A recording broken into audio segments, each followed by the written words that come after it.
ये सरकारी अवैध है। तो हमारी वोट से ये सरकार बनी है तो ये सरकारी अवैध हुई। तो रह रहे हैं ना, कहाँ जाएंगे। हमारी जमीन अवैध नहीं है, सरकारी अवैध है। तो ये हमें गलत साबित कर दे, क्योंकि सरकार है, इनका कुछ भरोसा नहीं है, बेईमानों की सरकार है। ये हमारे तरफ कोई है ही नहीं है, गरीब आदमियों के लिए कोई दिक्कत ही नहीं है। निकल गया, दोनों तरफ रोड है ये। हाँ, ये कोई यहाँ कोई हवाई जहाज उड़ाना है क्या? खुला रोड है, दोनों तरफ रोड है। अभी हम शालीमार बाग में, अभी ये भी यहाँ पर ही रहते शालीमार बाग में, इनका भी एक मकान है यहाँ पर। सर, सरकार कह रही है कि यहाँ पर जो मकाने हैं ये पूरी अवैध है, इसमें आपका क्या कहना है? ये सरकारी अवैध है जी, ये सरकारी अवैध है, क्योंकि जब हम अवैध है, हमारी वोट से ये सरकार बनी है तो ये सरकारी अवैध हुई। सर, आपका जमीन अवैध कह रहा है। पर मैं कह तो रहा हूँ, जमीन क्या, ये तो हमें भी अवैध बताएंगे, बांग्लादेशी बताएंगे, रोहिंग्या बताएंगे, ये सरकारी अवैध है। मनीष गुप्ता का डीएम में क्या काम है? रात के 2 बजे तक वो वहाँ पे लेटता है जो मीटिंग डीएम के ऑफिस में, उसका क्या काम है? अवैध नहीं है वो? मनीष गुप्ता कौन सा सीएम लगा हुआ है जो वो इनकी डीएम की और तो सर, आपके पास सारे कागजात है, प्रॉपर्टी पेपर्स आपके पास सब कुछ है? बिल्कुल है जी, बिल्कुल है सारे। पीएम उदय की क्यों रजिस्ट्री करी जब इन्होंने?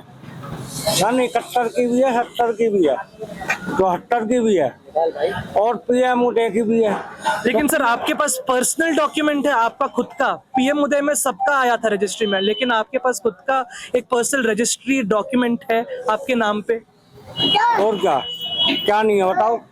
आपके पास है, मैं पूछ रहा हूँ। हाँ हाँ, तभी तो बोल रहे हैं। अच्छा, पीएम उदय का क्या मतलब हुआ है? या तो मोदी ने झूठ बोला है, तो है कुछ भी। तो मोदी ने क्यों झूठ बोला है? जब ये अवैध थी तो क्यों एंट्रो रजिस्ट्रियाँ की गई? सॉरी, क्यों रजिस्ट्रियाँ की गई?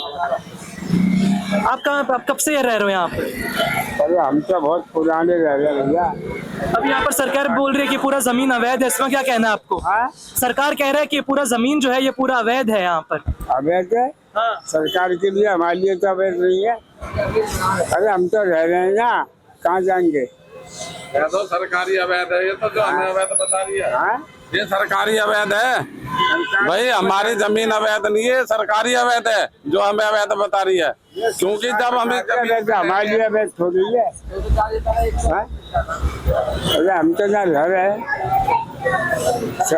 सरकार ने पहले वोट थोड़ी लगाए थे। हाँ हाँ, बेकार की कहानी है सब। अरे 70, ये बताओ ना, 70 सालों में कितनी सरकार बनी है, कितने प्रधानमंत्री बन गए, कि कितने सीएम बन गए, किसी ने आज तक नहीं कहा कि ये अवैध है। तो ये सरकार कैसे अवैध कह रही है? तो हम इसीलिए तो बार बार कह रहे हैं ये सरकारी अवैध है। तो सर, अभी कोर्ट में बात चल रही है, तो फिर आपको क्या लगता है कोर्ट किसका पक्ष लेने वाला है? कोर्ट जी देखो, कोर्ट तो कहते हैं कि एक न्याय की मूर्ति है, लेकिन अगर इस पे भी सरकार या प्रेशर कुछ डाले, अगर ये कुछ ऐसा कर दे तो भाई कहा नहीं जा सकता। वो कहते हैं ना कि जिसकी लाठी उसकी भैंस। हो सकता है ये हमें गलत साबित कर दे, क्योंकि सरकार है, इनका कुछ भरोसा नहीं है, ये बेईमानों की सरकार है। लेकिन सर, जब आपके पास सारे जायदाद का पूरा डॉक्यूमेंट्स है आपके पास, तो सरकार कैसे इसको मैनिपुलेट कर सकती है कोर्ट में? एक बात देखो ना, जब पीएम उदय का मतलब क्या होता है? प्रधानमंत्री की रजिस्ट्री, और प्रधानमंत्री जी ने रजिस्ट्री खुलवाई, क्या प्रधानमंत्री जी की कोई पावर नहीं है? इसका मतलब तो हमारी तरह हम इंसान हो गए वो भी, जो कि उनकी रजिस्ट्री कैंसिल हो रही है, तो क्या मतलब है? आप क्या समझोगे इससे? सर, आप कब से यहाँ पर रह रहे हो? हाँ, 15 साल हो गई। हाँ, 15-20 साल हो गई। 15-20 साल हो गया। सर, सरकार कह रही है ये पूरा जमीन जो है अभी आपका, ये पूरा अवैध है, इसमें क्या कहना है आपका? अवैध तो कहते था, अभी मकान ऐसे ही तो नहीं बन गए जो अवैध कैसे हो गए? अवैध तो नहीं है जी, सब ऐसे मकान ऐसे ही तो नहीं बना लिए लोगों ने। सर, आपके घर में भी आके अभी जो दिल्ली म्युनिसिपल कॉर्पोरेशन है उसने ऐसा चिन्ह लगाया, उन्होंने प्लस साइन लगाया उन्होंने। हाँ हाँ जी, लगाया हुआ है। और कब तक खाली करने के लिए बोला सर? 15 दिन का बोला था। 15 दिन। सर, अभी कोर्ट में भी बात चल रहा है, आपको क्या लगता है कोर्ट किसके तरफ जजमेंट देगा? अब सर, हम ये क्या कह सकते हैं, हमारी तरफ दे तो अच्छी बात है, अब उनकी तरफ तो सारा उन्हीं की तरफ फोकस ही है, हमारे तरफ तो कोई है ही नहीं है, गरीब आदमियों के लिए कोई दिक्कत ही नहीं है, उन्हीं की तरफ है सब कुछ। हम तो ये कह रहे हैं कि मकान बच जाए तो अच्छी बात है। अभी रोड निकल गया, ये देखो ना, रोड निकल गया, दोनों तरफ रोड है ये। हाँ, ये कोई यहाँ कोई हवाई जहाज उड़ाना है क्या? खुला रोड है, दोनों तरफ रोड है, दोनों तरफ रोड है ये। कहाँ जाम होता है, क्या जाम नहीं होता, बताओ।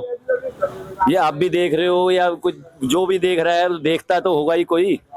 इसमें तो कोई जाम का मतलब ही नहीं है, तोड़ने का कोई मतलब ही नहीं होता। ये तो सरकार अपनी जान करके ही पंगा कर रही है हमारे ये चक्कर से। ये जिन्होंने मकान बना लिए, नाला भी बन गया है, रोड भी बन गया है, तो फिर ये तोड़ने का मतलब क्या है? अंदर तक कहाँ तक रोड ले जाएंगे ये? क्या यहाँ कोई हवाई जहाज उड़ाएंगे क्या बंदे? सर बात ये चल रहा है कि शायद से यहाँ पर मेट्रो का एक और स्टेशन बनने वाला है यहाँ पर। यहाँ कहाँ मेट्रो का स्टेशन बनेगा बताओ ना? या अंदर शालीमार के अंदर बनेगा मेट्रो स्टेशन? बाहर मेट्रो स्टेशन है तो हो रहा, 2 स्टेशन है, एक जहांगीरपुरी का, एक ये बादली का स्टेशन रहा मेट्रो का। सर अभी रेखा गुप्ता ये भी कह रही है कि आपको नया घर भी बना के देंगे अगर ये घर उजाड़ दिए तो। ये उसने जनवरी में बात किया। मेरी बात ये सुनो, अब 5 परिवार हैं तो एक ही वो देगी ना, 5 परिवार रहेंगे कहाँ? 5 परिवार रहेंगे कहाँ? अब 5 परिवार है मेरे घर पे, हम 5 भाई हैं और 5 के बच्चे भी हैं, तो 5 एक फ्लैट दे देगी वो, तो एक फ्लैट में कहाँ गुजारा होगा हमारा? ये भी तो बात है ना। या 5 फ्लैट दे, एक फ्लैट से क्या होएगा? जैसे कि आपने देखा यहाँ पर बात यहाँ पर पूरा टेंस्ड है। यहाँ पर किसी को सरकार के ऊपर भी भरोसा नहीं है और ना सरकार के ऊपर भरोसा है, कोर्ट के ऊपर थोड़ा सा भरोसा रखा है, लेकिन दे आर अफ्रेड कि जो गवर्नमेंट है वो कोर्ट को भी मैनिपुलेट कर सकता है। तो इसी से मैं समाप्त करता हूँ। मैं आदित्य आचार्य, कैमरामैन लोकेश ठाकुर, न्यूज़ 5 दिल्ली।